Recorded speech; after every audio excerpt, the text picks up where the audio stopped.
vamos a grabar la evidencia 6 relacionada con transportes y seguros en la negociación internacional, haciendo un podcast. Los temas a tratar es qué es un contrato de transporte internacional, qué factores se deben tener en cuenta al negociar un flete, cuál es el proceso que se debe realizar para llevar a cabo un contrato de compra-venta, quiénes intervienen en el contrato de transporte y qué documentación se debe complementar en un contrato de transporte internacional. Para responder la primera incógnita, vamos a saber qué es un contrato de transporte internacional. En la ley colombiana, un contrato de transporte es un medio por el cual una de las partes se obliga para con la otra, a cambio de un precio, a conducir de un lugar a otro cierta clase de mercancía por determinado medio y en el plazo fijado. Se perfecciona dicho contrato por el acuerdo de ambas partes y se lleva de acuerdo a las reglas legales. En el transporte internacional no difiere mucho lo que significa un contrato de transporte internacional, porque allí es un documento por el cual una de las partes llamada porteador se obliga frente a la otra parte llamada cargador, por un valor acordado anteriormente, a trasladar o transportar de un país a otro, por tierra, lago, río o algún canal, una mercancía, un producto o una persona, poniéndola en disposición del destinatario en el país y cumpliendo con las condiciones pactadas entre ambas partes. En este acuerdo es de vital importancia definir el Incoterm seleccionado, ya que este está incluido en el transporte internacional, porque como ya lo sabemos, estos nos establecen las responsabilidades y las obligaciones entre las partes. Cuando todo esto se encuentre claramente definido, el modo de transporte que vamos a utilizar, se procede a cotizar los fletes, las tarifas referenciales para el mercado internacional, la calidad de la carga y el cuidado de ella. Todo esto con el fin de que en el momento de cerrar el contrato de transporte se tenga todo esto en cuenta. Este es un contrato regulado por la ley, que recibe ambas partes las utilidades y cada uno se grava a beneficio de la otra, contando que es un contrato oneroso. Los factores que debemos tener en cuenta al negociar un flete.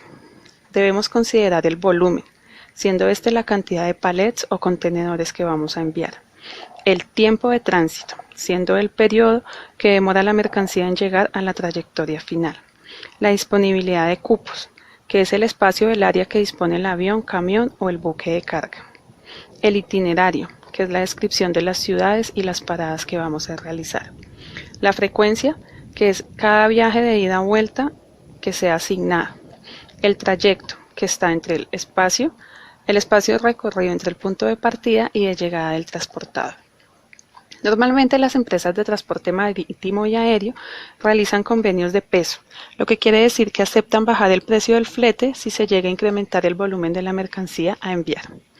Algunas empresas suben las tarifas, ya que incrementan y ponen a disposición del cliente nuevas frecuencias. Se debe revisar el número de contenedores que se necesitan, los tamaños de estos, sean de 20 o de 40 pies, los pesos y las dimensiones, todo con el fin de que la carga no sea excedida. Evaluamos las principales formas de pago, que sea de 15 días si es modo marítimo, y hablando de modo aéreo sería de 30 días. El itinerario no se llega a negociar, al igual que la frecuencia, el tiempo de tránsito y los costos adicionales. Hablando del proceso que debemos realizar para llevar a cabo un contrato de compra-venta, en este contrato manifestamos los compromisos de cada una de las partes y las características de la negociación. Además de esto, debemos cumplir una serie de características, entre las cuales las más importantes son el nombre y la dirección de las partes, la clase de producto y sus especificaciones, detallar las cantidades, el valor del contrato y la mercancía, especificar el término Incoterms, pago de impuestos, lugar de despacho, seguros y plazos de entrega, los tipos de embalaje a utilizar y especificar el destino y de igual forma la salida de la mercancía. Las partes que intervienen en el contrato de transporte. Varios agentes intervienen en el contrato, entre ellos son los elementos nominativos o personales, que son las personas físicas o jurídicas referidas en el contrato, el remitente, cargador o expedidor, que es la persona que pone a disposición del transportista la mercancía o producto que se desea enviar al destinatario. El transportista porteador, que es quien se encarga de realizar el traslado en remitente al destinatario.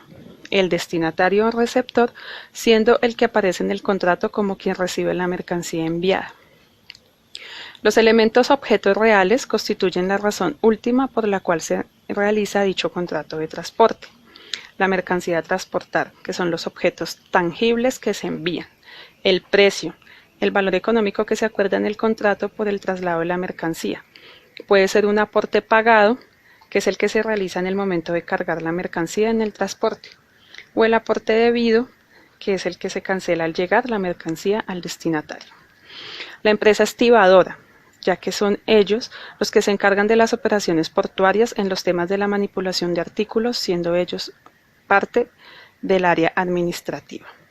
El desconsolador es quien hace el trabajo, que consiste en vaciar los contenedores en el puerto de destino y notifica también la llegada del producto. Este trabajo normalmente lo realizan las navieras. El consolidado, quien se encuentra entre los armadores y los cargadores, ellos son los que se encargan de consolidar en contenedores las mercancías que llegan al puerto.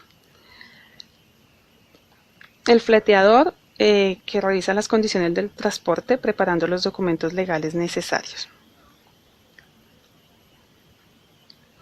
¿Qué documentación debemos completar en un contrato de transporte internacional?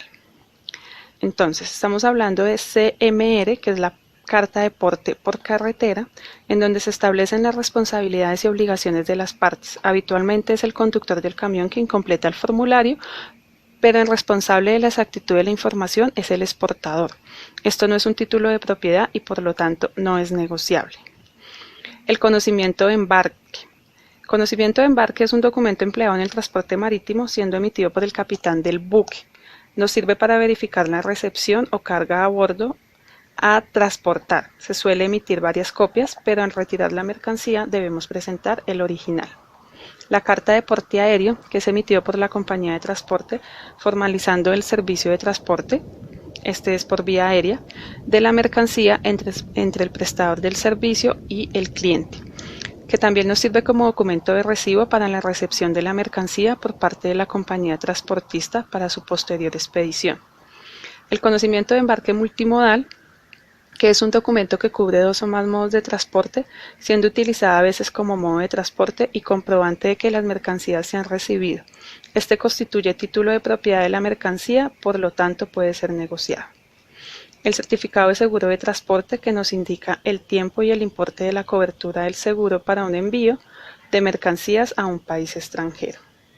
La factura comercial internacional contiene toda la información de una venta internacional, se detalla el concepto, la cantidad y el importe de los productos. Mediante la factura original, el importador declara a la parte fiscal de cada país el importe que se debe abonar. La lista de contenido, que le permite al transportista, al exportador y a la compañía de seguros, aduanas y al comprador poder identificar las mercancías y saber el contenido de cada uno de los bultos o cajas. Siempre se realiza una lista de empaque metódica que debe coincidir con la factura. Y el albarán de entrega, o llamado nota de entrega, como lo indica su nombre, notifica la entrega de la mercancía al comprador, quien debe firmarlo para dejar constancia de que el trámite fue realizado correctamente. ¿Quiénes intervienen y cuándo se aplican los Incoterms y los seguros? Las partes intervinientes en el contrato de seguro son el tomador, siendo el que contrata la póliza, bien sea el importador o exportador; el asegurador, que es la empresa aseguradora que puede asumir los riesgos asociados al transporte; el asegurado, que es la persona a la que cualquier suceso podría afectarle directamente; el beneficiario, que es quien por efecto del contrato tiene derecho a recibir cualquier contraprestación. Este seguro siempre existe cuando existe riesgo de daño, pérdida o demora de la, sin importar el medio de transporte utilizado. Aunque no es una forma obligatoria, tomar los seguros de transporte en temas de Incoterm obliga a los vendedores a tomar pólizas a nombre del comprador. Estos son 2 ejemplos: el CIF, costo, seguro y flete, y el CIP, transporte y seguro pagado hasta. El vendedor obtiene un seguro de carga en donde faculta al comprador para reclamar directamente al asegurador y proporcionarle al comprador una póliza de seguro. Este seguro será contratado con una compañía de seguros de buena reputación. Tanto el comprador como el vendedor deben proporcionar a su contraparte toda la información necesaria para la obtención de cualquier seguro adicional.